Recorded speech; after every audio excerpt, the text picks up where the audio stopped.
Hi, I'm Simon Rushton, and this is Taxi Chronicles podcast. On this podcast, we spontaneously interview unsuspecting passengers with their permission, allowing them to share their intimate life stories and concerns. As our slogan states, real riders, real stories. Some riders prefer to be anonymous, while others ask me to tell their story later on. Either way, there are all genuine 5 to 10 minutes stories, so sit back and enjoy this episode. Morning. Yes, we're back with another rider telling us a story. Today we've got another Bob. Hello. And hi Bob. Hi.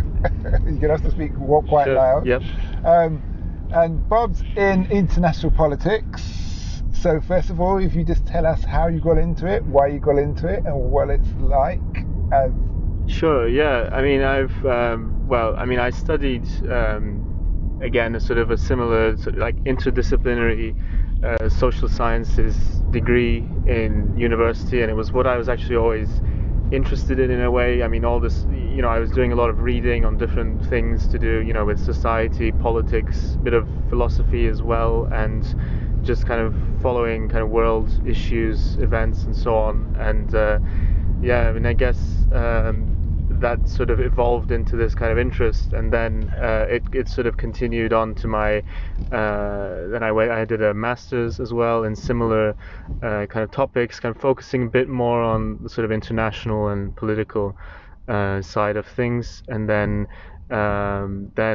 I found it quite fascinating. I enjoyed it, and I felt that, also because I've kind of lived in, several different countries and so on, I felt like that could also be a way in which I could sort of make use of that as well, sort of look at different perspectives, and so on. And then I decided to do a PhD in that area as well, to sort of contribute to, furthering that sort of understanding in a way. So it was kind of a history thesis that looked at, these number of different states and how they kind of got kind of international recognition historically from other countries and so on as well. And then, I worked on that for a few years, and then I graduated. I passed it. The graduation actually technically happens a bit later, but I've sort of passed the course, and then.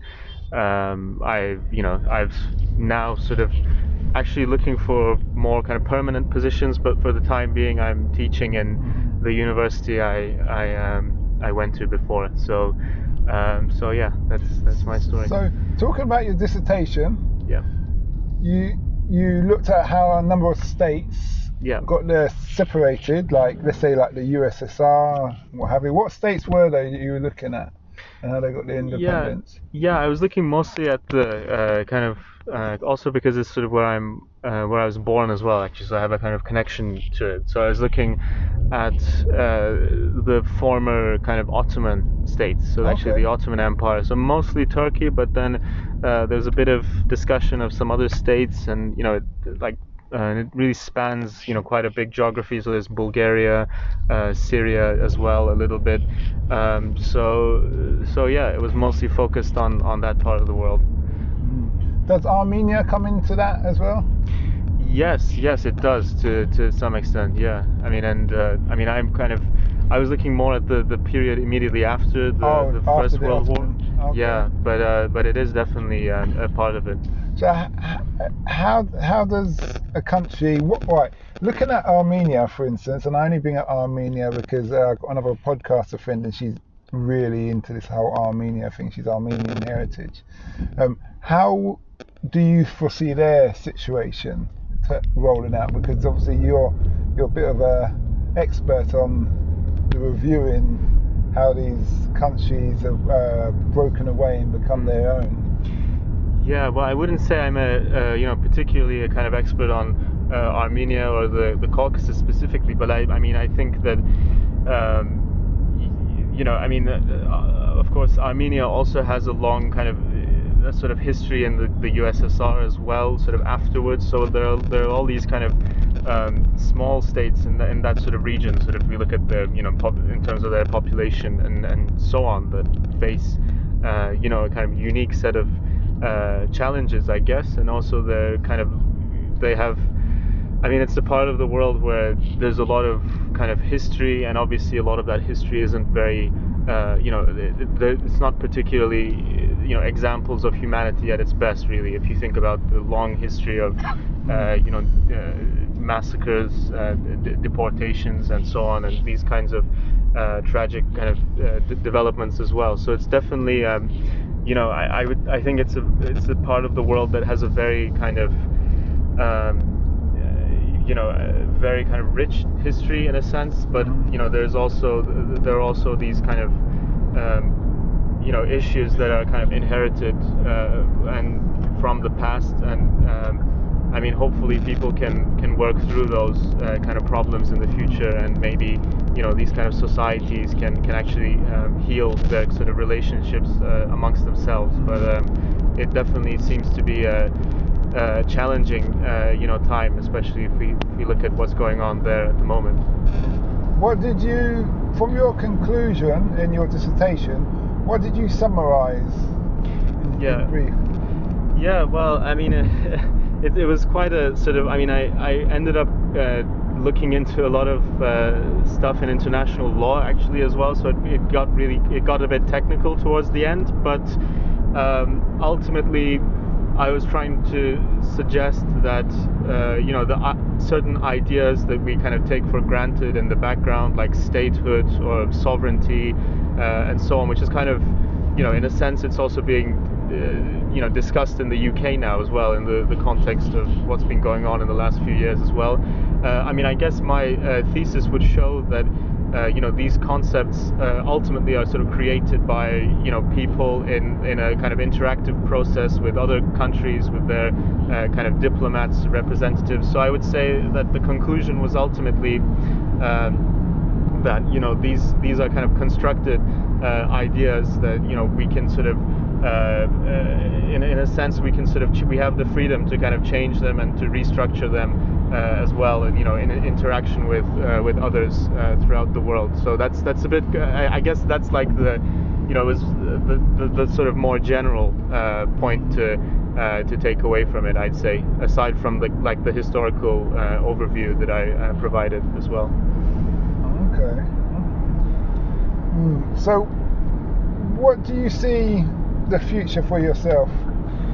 Well, I mean, in a sense, the whole pandemic and everything has made things a bit more complicated in a way. I mean, but ultimately, I would like to carry on with the research that I'm doing. I have a couple other projects that I'm interested in looking into. I have a proposal for a project on citizenship, actually, and the sort of history of different ideas of citizenship. So that's the project that I want to do. What ideas are those?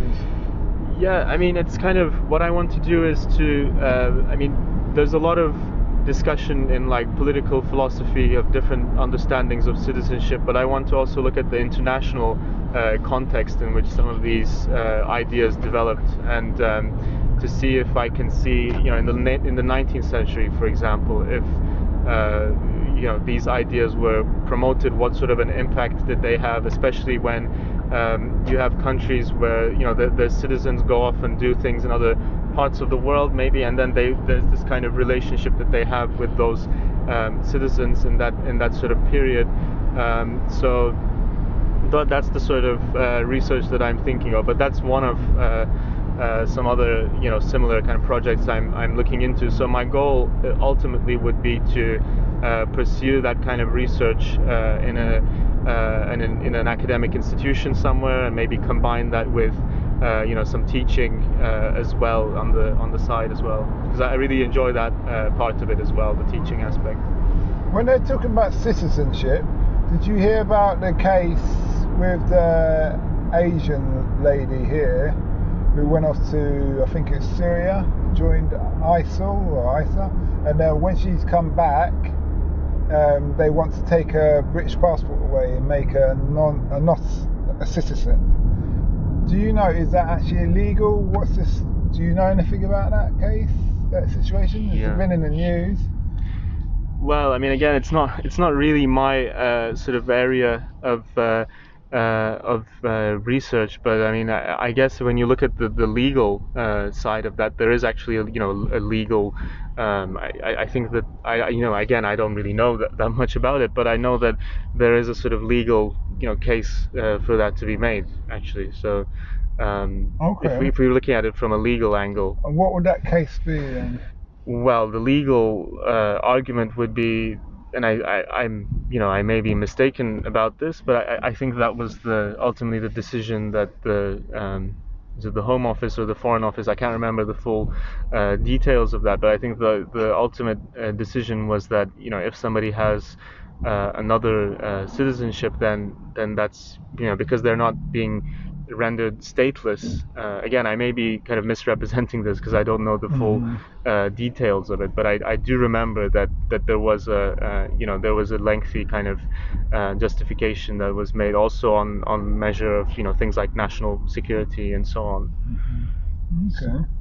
Okay. And last but not least, what's the impact you want to have on the world? Well, I mean, I guess the main thing that for me really, and this is where I get the most kind of satisfaction from as well, is really to just in terms of I'd say mainly for me it's the teaching and to and also through the research and writing that I do as well. I'd say it's to kind of to show different perspectives maybe, and to kind of also when I'm with students as well, I try my best to to show them kind of other perspectives, different approaches, different ways of kind of broadening our kind of horizons, and because I think that we need a lot of kind of creative thinking at the moment to kind of be able to deal with the challenges in the world. So that I'd like to use my expertise, or if I have anything to offer for that, then that's what I'd like to do.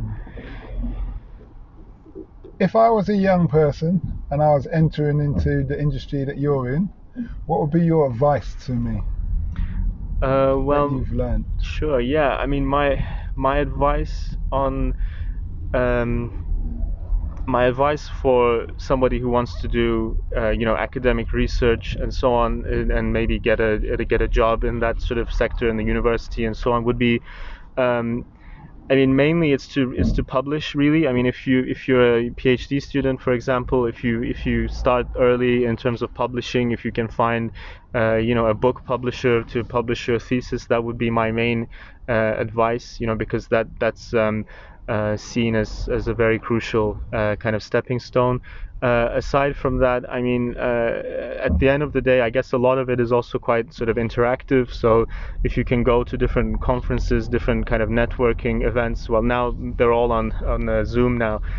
So you can also make use of that, and I'd say that's also very useful, because ultimately all ideas are kind of collaborative in a sense as well, and people can really kind of find their niche and their area that they can contribute the most to in a kind of intellectual setting, and also kind of professionally as well, I think, through that sort of means. So yeah, those are the two things I'd say.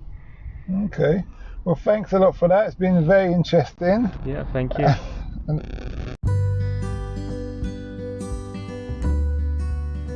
We hoped you liked that episode. Keeping in mind, we never know who we're going to interview.